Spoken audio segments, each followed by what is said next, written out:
வணக்கம். காரைக்குடி மருத்துவர் பேசுகிறேன்.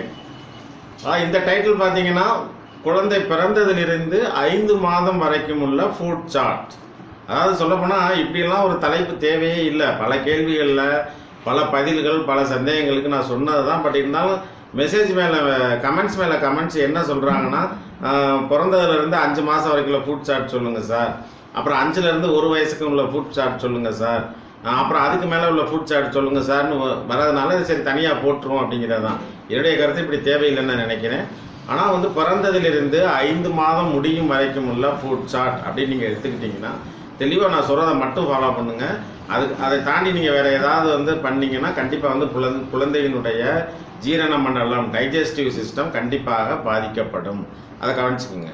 சரி, என்னென்ன பண்ணுறது அப்படின்னு பார்த்தா நான் சொல்லுங்க. அதாவது பிறந்ததிலிருந்து 5 மாதம் முடியும் வரை கண்டிப்பாக குழந்தைக்கு தாய்ப்பால் மட்டும்தான் கொடுக்க வேண்டும். இதுக்கு எதுக்கு சார் ஃபுட் சார்ட் அப்படின்னு சொல்றீங்கன்னு நீங்கள் கேட்கலாம். தாய்ப்பால் தான் கொடுக்கணும், தாய்ப்பால் கொடுக்கணும்னு சொல்லியாச்சு. தாய்ப்பால் உங்கள்கிட்ட இருக்கணும் இல்லையா? அதனால் என்ன பண்ணுறீங்கன்னா, தாய்ப்பால் நல்லா இருக்குது, தாய்ப்பாலே போதுமானதுன்னா கண்டிப்பாக தாய்ப்பாலை மட்டும் கொடுங்கள். அப்படி தாய்ப்பால் இல்லை, பத்தலை, குறைஞ்சிருச்சு, பழைய மாதிரி இல்லை, 1 மாதத்தில் குறைஞ்சிருச்சு, சுரக்கவே இல்லை அப்படிங்கிறவங்க டாக்டரை சந்தித்து பெரும்பகுதி லக்டோஜன் 1 அப்படிங்கிற நம்பர் போட்டு அதை எழுதி கொடுக்குறாங்க. அதை கொடுங்க. அது சில பிள்ளைங்களுக்கு ஒத்துக்காது. அப்போ அதுக்கு அடுத்த ஆப்ஷன் என்னன்னா பசும்பால், மாட்டுப்பால். பசும்பாலுக்கு தான் மாட்டுப்பால்னு சொல்லுங்கள். பசும்பால் தான் பெஸ்ட்டு.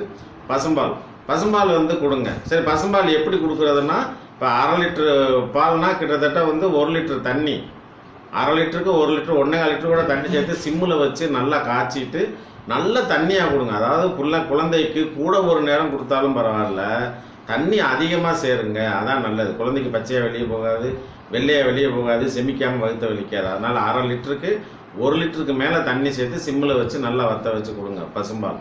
இன்னும் சில குழந்தைகளுக்கு பார்த்தீங்கன்னா பசும்பால் ஒத்துக்காது. சரி, அப்போ என்ன சார் பண்ணுறதுன்னா, பாக்கெட்டு பால், அந்த ஆவின் பாக்கெட்டு, ஏதோ ஒரு பாக்கெட், அதையும் நல்ல தண்ணி, அதாவது அதை போல் 3 மடங்கு தண்ணி அல்லது 2.25 மடங்கு தண்ணி, 1/2 லிட்டருக்கு 1.25 லிட்டர் தண்ணி சேர்த்து சிம்மில் வச்சு வற்ற வச்சு கொடுங்க. 5 மாதம் வரைக்கும் இதுதான் ஃபுட் சார்ட், வேறு கிடையவே கிடையாது. 5 மாதத்துக்குள்ள இட்லி ஊட்டலாமா, ப்ரெட்டு பிஸ்கட் ஊட்டலாமா, ராகி கூழ், ராகி மால்ட் இதெல்லாம் ஊட்டலாமா அப்படிங்கிறதுக்கெல்லாம் வராதிங்க. என்னை பொறுத்தளவு ஃபேரக்ஸ் கூட ஒரு 4 மாதம் கடந்தால் தான் சரியாக வரும். அதனால் அதெல்லாம் நினைக்காதீங்க. இதுதான் 5 மாதம் வரைக்கும் இதுதான் ஃபுட் சார்ட். இதை ஃபாலோ பண்ணுங்கள், சரியாக வந்துடும். அதாவது திருப்பி சொல்ல பாருங்க, தாய்ப்பால் இல்லையா, லக்டோஜன் நம்பர் 1, லக்டோஜன் நம்பர் 1 ஒத்துக்கலையா, பசும்பாலும் ஒத்துக்கலையா, பாக்கெட் பால், இதில் ஏதாவது ஒன்று அட்ஜஸ்ட் ஆயிடும். இல்லை தாய்ப்பாலை கொடுத்துக்கிட்டே இதில் ஏதாவது அட்ஜஸ்ட் பண்ணுங்க. 5 மாதம் முடிஞ்சிருச்சா அப்புறம் உங்களுக்கு ஏகப்பட்ட ஆப்ஷன். 5 மாதம் வரைக்கும் குழந்தையினுடைய டைஜஸ்டிவ் சிஸ்டம், குடல், இரைப்பை எல்லாமே மிக மிக மென்மையாக இருக்கும். நீங்கள் அந்த சேனல் சொல்லுது, அவங்க சொல்கிறாங்க, இவங்க சொல்கிறாங்கன்னு எதையாவது ஒன்று கொடுத்து பிள்ளைய தொல்லை பண்ணாதீங்க. 5 மாதம் வரைக்கும் கவனமாக ஓட்டிடுங்க. அதுக்கப்புறம் 5லிருந்து 1 வயது வரைக்கும் உள்ள ஃபுட் சார்ட் அடுத்ததே போடுறேன், அதை கவனிங்க. நன்றி.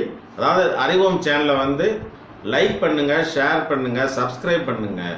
முக்கியமாக அதாவது ஒரு 1 மணி நேரம் 1/2 மணி நேரம் கூட ஃபோன் பேசி என்ற சந்தேகம் கேட்குறீங்க. அவங்கள்ட்ட கேட்டால் கூட நாங்கள் சப்ஸ்கிரைப் பண்ணல சார்ங்கிறாங்க. அது மாதிரி இல்லாமல் சப்ஸ்கிரைப் பண்ணி பாருங்கள், லைக் பண்ணுங்கள். மருத்துவம் தொடர்பான அனைத்து சந்தேகங்களுமே எங்கள் சேனலில் உள்ளது. பார்த்து மகிழுங்கள், பாராட்டுங்கள். வணக்கம்.